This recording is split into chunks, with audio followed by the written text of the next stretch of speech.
I'll remind our viewers, we're coming to you live from Tianjin in China. It's the UN Climate Conference here, or the UNFCCC, as I've seen Need to Fap ask, what is the UNFCCC? It's basically the UN climate talks happening here in China, and it's a global effort to try and kind of solve the climate crisis, if you like. People recognise this is not going to be solved by one country, and it needs people to come together, and so maybe it's a good time to move on and say, well, okay, well, US politics delved with that a little bit. What are the implications for the talks here? Because the US, as I mentioned at the start, it's got a bit of a bad boy reputation in these talks for holding things up. Alex, you were here with adoptanegotiator.org, so you've been tracking your US delegation and the US negotiators here. What's the kind of the message coming from them here?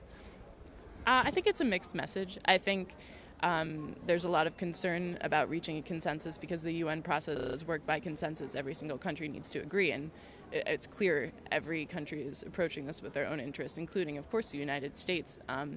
And so there's a lot of division, a lot of controversy, especially after the results of the Copenhagen conference last year, when it was expected that the world would reach a new binding agreement on emissions reductions, and that didn't happen, and it was seen as a disappointment by many people. So I think there's a need to rebuild trust, but I think at the same time there's a lot of hope. As Karl was saying, I think people not only in the US but around the world are seeing, like, this is a problem. We really need to confront this now. It's not in the future, it's happening now. And the actions that we take now are going to be really important 5-10 years from now and long into the future. So I think it's a mixed outlook, but I think there's a lot of hope too. These talks have been going on for a long time now. 20 years. 20, yeah. Wait, is it 22 years? Yeah. 22 a very long time. Yeah, well, John Pershing was saying he's been in the talks. That's the US negotiator. Yeah, the lead negotiator. He was saying that he's been at the talk since '88, right? Ouch. I know, it's amazing. Well, this brings me nicely to my next point. I've just seen a comment from a guy called somebody called Dark Trunk, and he says this is just a talking fest, isn't it? 20 odd years of people coming to meetings and sitting and chatting around, and you know, how close are we to solving this problem? How long is this going to take? Well, I mean, I feel like the delegates for the UN think on a different time scale than normal humans do. And, you know, for them, 20 years is like, kind of like, you know, part of the process. And I mean, every country, in the US in particular, or China, everyone's taking their own efforts. Mm-hmm. So the question is about the treaty. And the Kyoto Protocol is going to expire in 2012. That's the only treaty that's out there that's legally binding. And neither the US or the China are in it. So that's 50% of global emissions. So the question are they going to be folded into Kyoto? Is it going to be this LCA, which is the long-term commitment? Is that going to replace it? And so they're kind of trying to work out all these issues about how what they have that's legally binding will roll into something in the future. And it really is, when you get into the intricacies of it, you realize that it's an effort alongside a lot of other efforts. Mm-hmm. And I think that was kind of a shift that I had last night. Alex and I were both invited into a meeting with the lead U.S. negotiator. So getting that perspective that, you know, the U.S. is committed for the first time in a very long time to the process, which is a huge change, by the way. And even though it's a big shift. So that's hugely important. And there's lots of other efforts happening at the same time on energy efficiency and the clean tech investment and, you know, other sorts of mitigation in U.S. and China. So I think in general, I have a sense of positive moving forward, but I don't. The treaty is not the cure-all. I mean, it's going to be part of a lot of other things that are going to help us save this massive problem. So you mentioned the treaty there, and watching comments come in, people are saying, well, there's a lot of money spent on this process, and there's also, you know, people flying all over the world to come here. Tons of CO2. A bit of a nice irony. So you have people flying here and stuff. So when are we going to see some results? I know we're in China now, and in a couple of months' time, you've got the big end-of-year talks in Mexico, and then next year you have another round of talks scheduled in South Africa. What are we expecting from this? Are we hoping to see, you know, some kind of big solution come out of Mexico next month, or what should we be hoping for?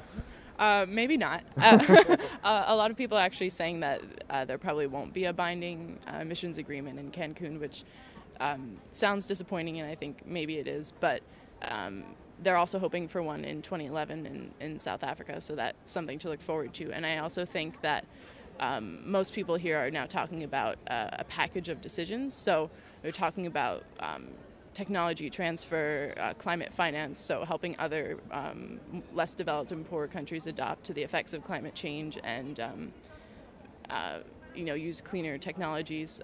So I think if all goes well, with a little bit of luck and a little bit of the work that's going on here, we could look to see some concrete decisions being made in Cancun, not necessarily on emissions reductions, but on some of these other issues, which are also important.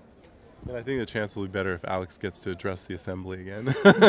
She, on the opening plenary, she got to talk to the entire assembly, and it was referred to quite a lot, in the course of the day, that like this is a reminder for all of us that we have a generation waiting for us to do something. So I feel like they honestly, you can see there's a genuine sense of wanting to achieve something, but the new Cristiana Figueres, who's the new head of the UNFCCC talks, did say, the Big Bang, as they call it, the Big Bang one-stop shop treaty is not looking like it's going to happen. So, or it's not looking promising. So it could be the new term is the balanced package. So that there would be separate negotiating chunks of the one. Instead of one big treaty, there'll be separate chunks that will be negotiated separately and kind of pulled together. So they're looking at that right now as a way to start solving some things that they can solve now and agree to now, and so that they don't prevent the whole thing from moving forward. So I think it's a bit of a shift in the UNFCCC's approach, and we'll see how it turns out. So the message from the UN here seems to be that they are looking to get some stuff sorted here in China and in Mexico at the end of the year. I know that as Alex mentioned, finance, sorting the money out is something that there's a bit of progress on.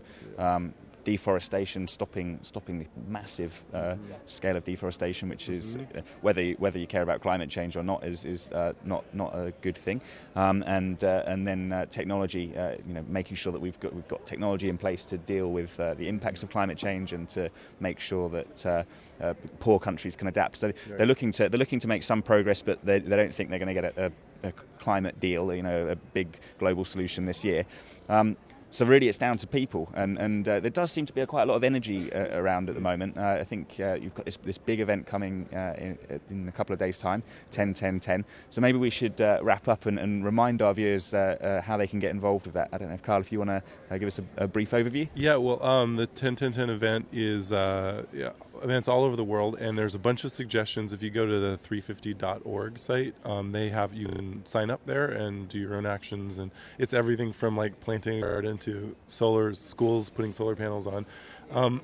And the general goal was a 10% personal reduction.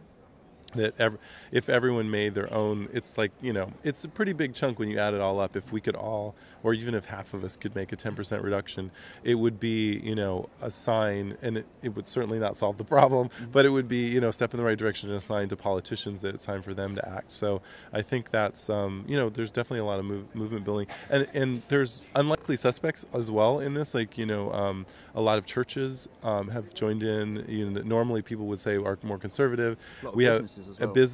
The business sector is all over this because it's great. It makes them look good for their business. Save some money. Yeah, and they get to save money on energy.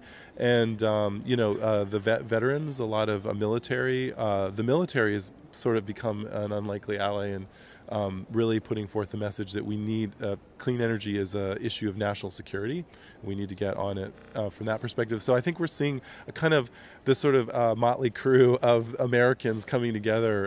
And so it'll be interesting to see what that looks like after 1010. And when we start seeing all the photos, we're going to have a really cool application on the tcktcktck.org site with photos that come from all over the world, and you can flip them over and see a message on the back of what people are doing. So it'll just be neat to see that canvas of like what actually is happening. I think it's going to be good for politicians to see it too. Well, that's a nice note to finish on. I'll remind our viewers we're going to be here the same time each day for the rest of this week, dealing with some of the big issues and on global warming or climate change. Thanks very much for your comments, and please do tune in again tomorrow. Alex, thanks very much for joining us, and Karl as well. And we'll see you the same time tomorrow. Thank you.